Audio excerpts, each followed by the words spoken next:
अस्सलाम वालेकुम नाजरीन, ज़ेक टीवी के programme investigation with Zahid Kokar में खुशामदीद।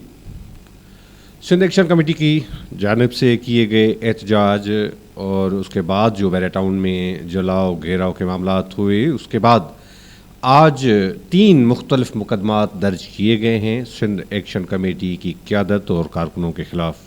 गुज़श्ता रात से जस्कम के चेयरमैन सनान कुरैशी घर से उठाए गए हैं, लापता हैं, गिरफ़्तार हैं। उनकी गिरफ़्तारी अभी तक शोर नहीं की गई और उसके बाद आज 3 मुख्तलिफ मुकदमात गडाब थाने में ATC की दफ़ात के तहत दर्ज किए गए हैं।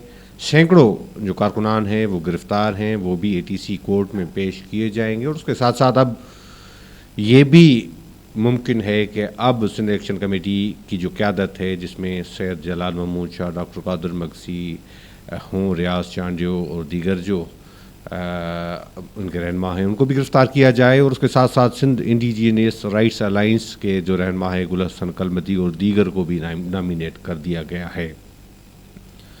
क्या बहरा टाउन, क्या सिंध हुकूमत ये समझते हैं कि अब इन मुकदमात के बाद या इस तरह के जलाओ घेराव के बाद अब इस तहरीक को रोका जाएगा? ये तो वक्त बताएगा कि मामलात कहाँ जाएंगे, क्योंकि गुज़श्ता रोज़ भी सिंध एक्शन कमेटी ने अपना लाएमल बता दिया है और सिंध असम्बली के सामने एहतजाजी धरने देने का भी ऐलान किया गया है। और उसके साथ साथ सिंध भर के तमाम शहरों में एहतजाजी मुजाहरों की भी कॉल दी गई।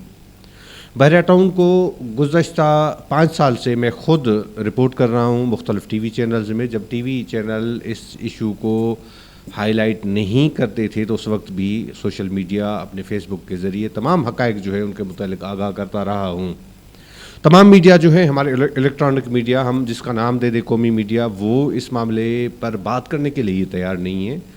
और इस हवाले से तलत हुसैन हो, मुबशर ज़ैदी हो, उनको शाबाश हो कि मुख्तलिफ़ ट्वीट्स के ज़रिए तमाम हक़ाइक़ के मुतालिक आवाम को आगाह भी किया।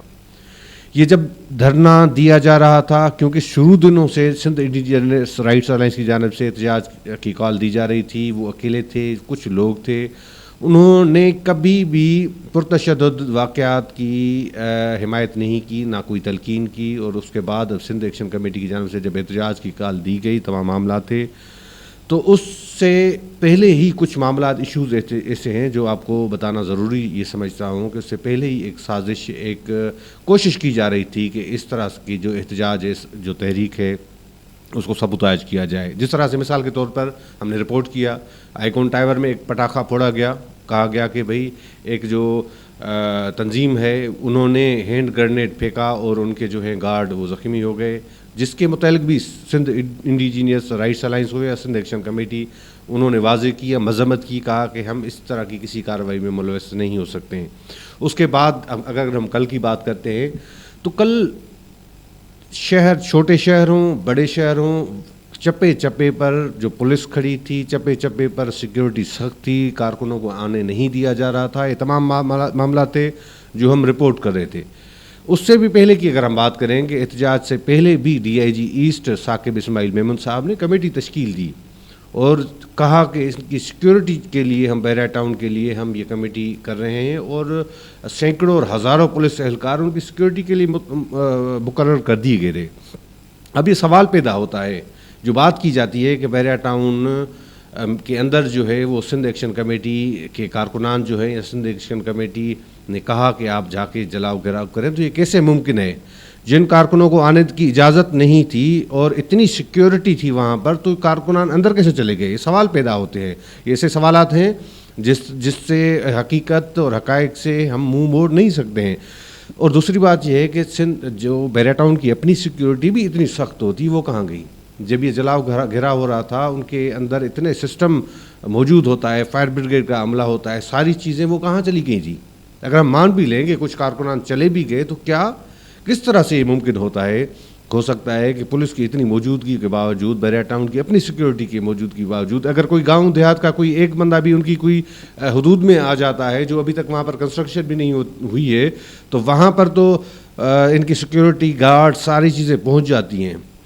तो ये चीज़ें ऐसी है। और कुछ सोशल मीडिया पे हमने देखा भी सही, क्योंकि मीडिया के अंदर तो कौमी मीडिया जिसको हम नाम नहाद कौमी मीडिया कहें, वो तो हक़ाइक़ बताने के लिए तैयार नहीं है। सोशल मीडिया पे भी मलक रियाज साहब ने अपनी फ़ौज उतार दी है जो लोग जो हैं वो इतनी उनकी ज़बान में मिठास होती है कि आप उनके कमेंट्स और चीज़ें तो देखें कि वो सिंध के लोगों को दहशतगर्द करार रहे हैं, कच्चे के डाकू करार दे रहे हैं। इस तरह की मतलब हरकतें, इससे ये नहीं होगा कि कोई जिद्दोजहद पे कोई असर पड़ेगा। ये खामखा इस तरह की जो कोशिशें होंगी उससे और नफ़रत बढ़ेगी मेरे ख़्याल में। अगर मलक रियाज साहब जायज़ अपने आप को साबित करना चाहता है तो ये सारी चीज़ें हो सकती हैं।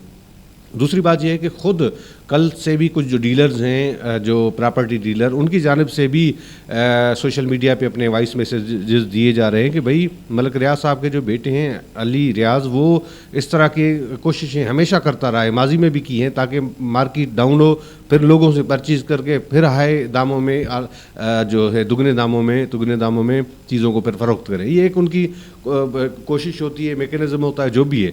मगर इस तरह से इन चीज़ों को, पुरतशद्दुद कार्रवाइयों को इस तरह से सिंध एक्शन कमेटी की एहतजाज से जोड़ने मुनासिब नहीं है। सिंध एक्शन कमेटी में शामिल तमाम जमातें अदम तशद्दुद की कायल हैं। उन्होंने कभी भी तशद्दुद का रास्ता अख्तियार नहीं किया है।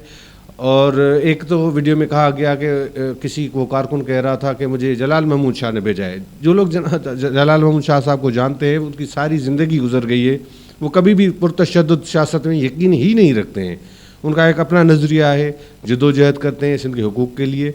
तो ये कहना कि सिंध एक्शन कमेटी ने सब कुछ कराया, तो ये बिल्कुल मुनासिब नहीं है। और लोगों को हक़ाइक़ का पता होना चाहिए, पूरे मुल्क के अवाम को, कि जो लोगों की, गरीब लोगों की ज़मीनों पे कब्ज़े किए जा रहे हैं, आप किस तरह से कर सकते हैं कि गांव के गांव आप मुस्तमार कर दें और कहेंगे भाई पैसे लेने हैं तो ले लो, नहीं तो हम आपकी जो ज़मीन है उसको भी कब्ज़े में लेंगे, आपके घर भी तोड़ देंगे। और मलिर की पुलिस हो, ईस्ट की पुलिस हो, वो तमाम इनके साथ SSB मलिर हों, DIG ईस्ट हों, वो सहूलतकारी का काम ज़रूर मलक रियाज साहब के लिए कर रहे हैं। तो ये तमाम मामलात हैं। और इस तरह कैसे मुमकिन है कि वो निहत्ते शहरी जो हैं वो अपने साथ ड्रम लेकर के केमिकल के उन्होंने जला दिया? ये मुमकिन नहीं है इस तरह की चीज़ें, कि इतनी सिक्योरिटी के बावजूद भी कैसे मुमकिन है कि वो कारकुनान अंदर चले गए। तो ये तमाम सवालात हैं और इन पर अगर कोई वैसे भी जुडिशल इंक्वायरी होनी चाहिए ताकि हक़ाइक़ पता चल जाए। बाकी तो सिंध पुलिस हो या वफाकी इदारे भी हों, वो मलक रियाज साहब के आगे जो हैं बेबस नज़र आते हैं। तो बहरहाल अगर जुडिशल कोई इंक्वायरी हो तो हक़ाइक़ का पता चल सकता है। इसके साथ अपने मेज़बान साहिद खोकर को इजाज़त दीजिए। अल्लाह हाफ़िज़।